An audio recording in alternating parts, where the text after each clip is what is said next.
सुप्रभात। आप्तकाम तारा, आप्तकाम तारा। बाली वध की खबर जैसे ही किष्किंधा में फैली, नगर के लोग शोकाकुल हो अंतिम दर्शन के लिए दौड़ पड़े। राजरानी तारा तो समाचार से अत्यंत हाल बेहाल बेचैन हुई। बिखरे बाल अस्त व्यस्त वस्त्रों में ही आकर व्यथा की पराकाष्ठा में बाली के मृतदेह से लिपट कर चीत्कार करने लगी। तारा का देह आसक्ति जन्य कारणों का विलाप सुनकर प्रभु श्री राम के हृदय में तारा के प्रति दया करुणा कृपा की तीव्र संवेदना जागी। तो देहासक्ति नाशक आत्मधार कृपाधार तारा की गहन मोहसक्त चेतना की ओर प्रभावित हुई। इसे ही संत मत में परमपिता परमात्मा सिद्ध सदगुरु जनों द्वारा शक्तिपात करना या तवज्जो देना कहा जाता है। इस आत्मधार के प्रभाव में पीड़ित व्यक्ति की चेतना का त्वरित रूपांतरण हो जाता है। यह असहनीय व्यथा ना जाने का विलुप्त हो जाती है और कृपापात्र जन पुलकित आनंद चमत्कृत हो जाते हैं।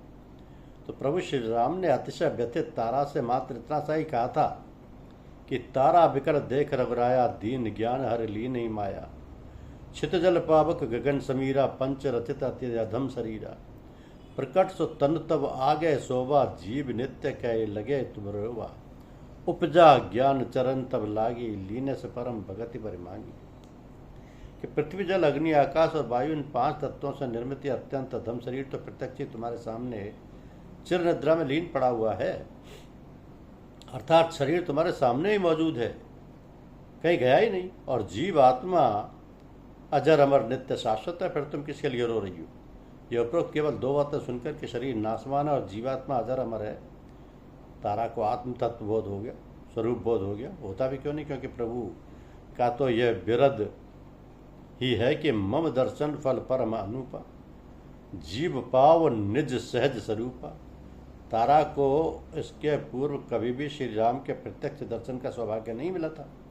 बस केवल लोगों गुप्तचरों से सुना ही सुना था कि श्री राम लक्ष्मण अत्यंत तेजस्वी पराक्रमी, काल को भी जीतने में समर्थ अत्यंत अद्भुत महापुरुष हैं। बस यही सब विश्वस्त सूचनाएं बातें तो उसने क्रोधाविष्ट क्रोधांध युद्धाग्राही बाली के रण में जाते समय पैर पकड़कर समझाने की कोशिश की थी। आज दुख की इस महान विपत्ति बेला में तारा को उन प्रभु का दिव्य साक्षात्कार हो रहा था।